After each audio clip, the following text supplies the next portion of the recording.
Approximately 50 years ago, we were in a new house in Mobile, Alabama.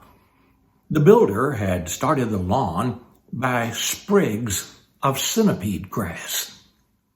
It was having a difficult time, and I told the family, which was only our 2.5-year-old son and my wife and me, let's walk on the grass as little as we can.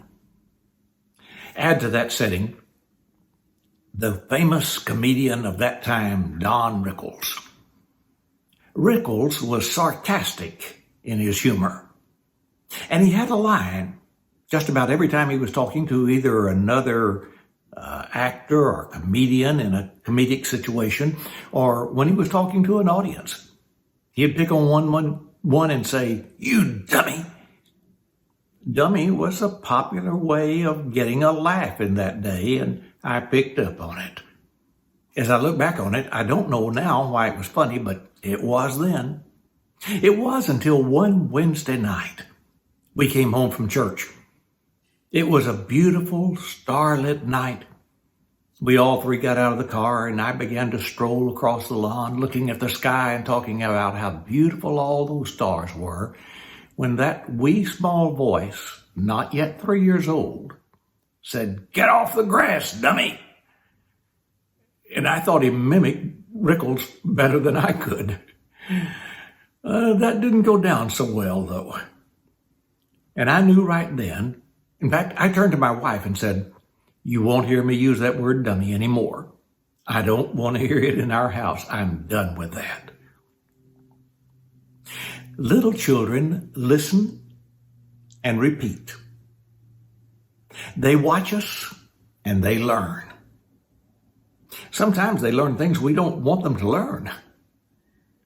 In fact, I suppose that this basic lesson is most often illustrated by talking about negative things that our kids pick up from us.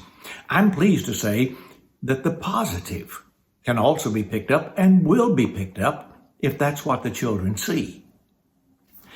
I am reminded of an old work by Dorothy Noddle. She says, if a child lives with criticism, he learns to condemn.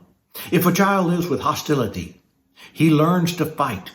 If a child lives with ridicule, he learns to be shy.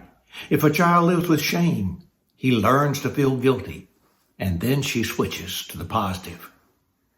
If a child lives with tolerance, he learns to be patient.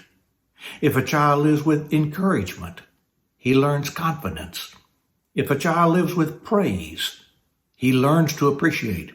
If a child lives with fairness, he learns justice. If a child lives with security, he learns to have faith. If a child lives with approval, he learns to like himself.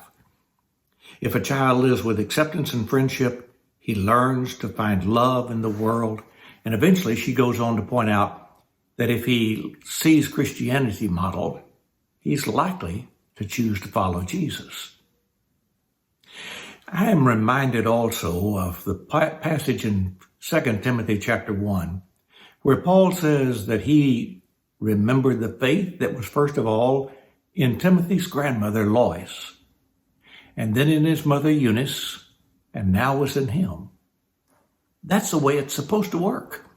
Children are supposed to learn from us, and hopefully they learn the good, positive, and most of all, the great positive of faith.